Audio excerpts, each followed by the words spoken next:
El sancocho nacional, la receta del presidente Petro. Creo que lo que dignifica a un presidente es su voluntad a hablar con el enemigo, si es que se nos considera un enemigo. Yo no creo que nadie se humille porque se dialogue. El presidente Petro busca en estos momentos resolver ese problema evidente, la falta de gobernabilidad. Todo indica que utilizará los mismos mecanismos usados por los anteriores presidentes durante el periodo neobonapartista.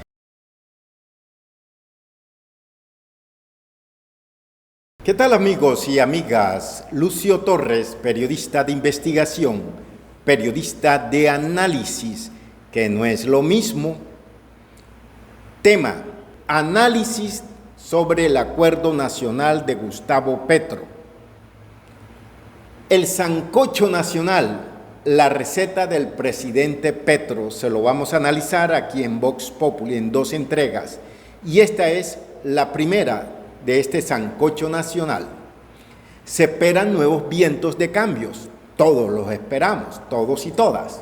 El Acuerdo Nacional es una de las tareas históricas que el M-19 se propuso en los años 80, cuando Jaime Bateman Cayón la resumió con una frase muy caribeña: hay que hacer un sancocho nacional. Creo que lo que dignifica a un presidente es su voluntad a hablar con el enemigo, si es que se nos considera un enemigo. Yo no creo que nadie se humille porque se dialogue.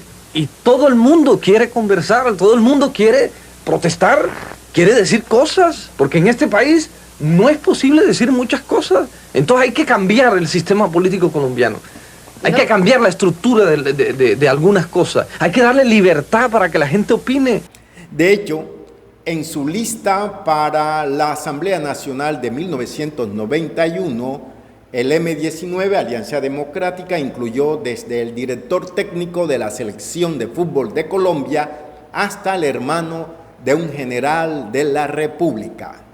¿Recuerden al general Bonet? Bueno, con la victoria de Gustavo Petro vendrán sin duda transformaciones dentro del mapa del poder político. No tanto como desearíamos, no tanto como muchos estamos esperando, especialmente la izquierda ortodoxa y tradicional, pero podría llegar el fin del régimen neobonapartista. Sí, es probable. Si el pacto histórico realiza un gobierno de transición para un nuevo régimen gubernamental, le daremos un adiós al régimen dominante que combinó todas las formas de lucha. Iván Duque podría ser el último de este régimen político dominante. Empecemos por preguntarnos: ¿el programa de gobierno de Gustavo Petro es realizable dentro de las estructuras políticas y económicas dominantes? ¿Todo cambiará con Petro? Es posible, escuchen, que la mayor parte de sus propuestas no se puedan realizar si no hace sensibles concesiones a los actores estratégicos del poder tradicional. Por ejemplo, para la aprobación de su plan de desarrollo debe contar con las mayorías del Congreso. El pacto histórico totaliza un 20% del Senado. Se sumarían las bancadas de la coalición Centro Esperanza, el Partido Liberal y la U, antiguo partido del próximo presidente del Congreso, Roy Barreras, quien tiene la misión de construir esa mayoría del Congreso. Pero para hacerlo, Petro apelará a otros mecanismos ya conocidos por el país político. Por ejemplo, la mermelada presupuestaria, o como se le llama, los cupos indicativos, que es lo mismo. Si no lo hace, si Petro no hace esto, debe enfrentarse a las mayorías y correr el riesgo de no poder sacar adelante sus importantes iniciativas. ¿Habrá otra forma, otro camino para hacerlo? El presidente Petro busca en estos momentos resolver ese problema evidente, la falta de gobernabilidad. El hecho de que no haya obtenido una mayoría amplia y suficiente sobre su contendor, Rodolfo Hernández, refleja una potencial, una materialidad, una fragilidad de su gobernabilidad. Esta fragilidad la puede suplir con su propuesta de acuerdo nacional, incluyendo a toda la fuerza que respondan a su llamado político. Como en Colombia tenemos un régimen presidencialista, Petro tiene las posibilidades de sacar adelante sus iniciativas arrodillando al Congreso a través de la mermelada, no hay otra. Todo indica que utilizará los mismos mecanismos usados por los anteriores presidentes durante el periodo neobonapartista y que durante Iván Duque Márquez ha sido marcado el uso de la mermelada. Es muy probable que Roy Barreras termine siendo el presidente del Congreso el próximo 20 de julio.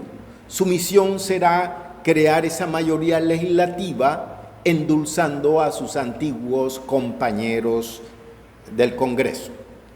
¿Lo podrá lograr? Incluso parlamentarios de Cambio Radical y algunos conservadores, de hecho, se sumarán en esas nuevas mayorías parlamentarias. Pero, atención, el grave peligro de construir una gobernabilidad mediante la mermelada es que la puede corromper, ya que el mandatario queda secuestrado al sistema dominante. Entonces, la construcción de esta legitimidad o una gobernabilidad sería precaria, que necesitaría de la organización ciudadana y del movimiento social para sostenerse en el poder. En el caso de Uribe Vélez, la gobernabilidad la alcanzó mediante el concepto de Estado comunitario y Estado de opinión, pero debió someter al Congreso usando la mermelada. Al respecto, vamos a preguntarnos qué nos dice las primeras señales de Gustavo Petro. Sin equivocarse, las primeras señales de Petro nos están indicando que en política internacional habrá un cambio de rumbo. Se romperá un periodo político sellado por una enemistad con nuestros vecinos, especialmente con Venezuela. Y ahí tiene a Álvaro Leiva Durán para resolver ese tema internacional y convertirse en un líder en la región. En política interna, la institucionalidad comenzará a resolver su propia dinámica sin la interferencia descarada del jefe de Estado. Los sectores oligárquicos democráticos liderados por el samperismo y el santismo recobrarán su lugar en el poder político central sin las alianzas incómodas con los actores emergentes dominantes que caracterizaron a este periodo político que se termina con Iván Duque. Actores emergentes ligados a la economía del narcotráfico, de la guerra y la corrupción. En el campo de la teoría, el poder es la habilidad o la capacidad de hacer que sucedan cosas. Eso lo señala Bertrand Russell. Es decir, dar resultados. ¿Qué resultados quiere el presidente Petro si está utilizando los mismos métodos que los gobernantes anteriores han usado? ¿No podría quedar atrapado en los medios que está usando para ejercer el poder? Dentro de nuestra historia política nos encontramos con el gobierno de Alfonso López Michelsen, 1974-1978, de quien se esperaba las grandes reformas represadas por el Frente Nacional. Recordemos que esta forma de poder fue el resultado de un acuerdo nacional entre la oligarquía liberal y conservadora representada por Alberto Lleras Camargo y Laureano Gómez. Los dos líderes políticos Se abrazaron en Benidorm, España, en 1956 y parieron un acuerdo político que luego legitimaron a través de un plebiscito nacional por la paz, que terminó siendo el Frente Nacional, donde se excluyó a la mayoría del poder político. Cuando fue elegido Alfonso López Michelsen, con el apoyo de sectores de izquierda y progresista de 1974, se esperaba la gran revolución democrática de Colombia, pero no sucedió lo que el pueblo liberal y progresista de la época esperaba. López representó la concentración del poder político en una oligarquía liberal con el apoyo del conservatismo y de fuerzas de derecha ligadas a la economía emergente. En su gobierno se abrió la ventanilla siniestra para los capitales mal habidos. Vino la inflación y los precios de los servicios públicos aumentaron. El salario real de los trabajadores disminuyó. Vino el caos social y el paro cívico en 1977. Y allí se perdió un nuevo sueño con Alfonso López Michelsen. Lo que se espera hoy es que el pacto histórico y el acuerdo nacional haga de Colombia un país democrático y al mismo tiempo mejore la calidad de vida de las mayorías, que puedan comer, y las minorías que puedan dormir con tranquilidad. Esto también busca que satisfaga las reclamaciones del paro nacional del año pasado, el 2021, pero hay un problema que queremos advertir en el día de hoy, y es que la legitimación del poder conseguido artificialmente produce efectos contrarios a lo esperado por el mandatario de turno. Para ponerlo en términos concretos, ¿cómo puede Roy Barreras construir unas mayorías legislativas? ¿Mediante la persuasión o mostrando el dulce de los cupos indicativos y de la frondosa burocracia del gobierno nacional? Ahora bien, surge otra pregunta, simplemente al oído de Gustavo Petro. ¿Cuál es la tarea fundamental de nuestro presidente? El país espera que lidere la terminación del régimen neobonapartista encabezado por Álvaro Uribe Vélez.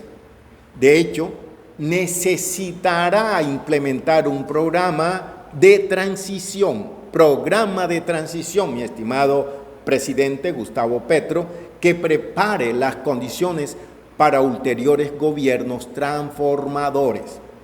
¿Cuántos gobiernos se necesitan para la transición hacia una Colombia en paz, democrática y próspera?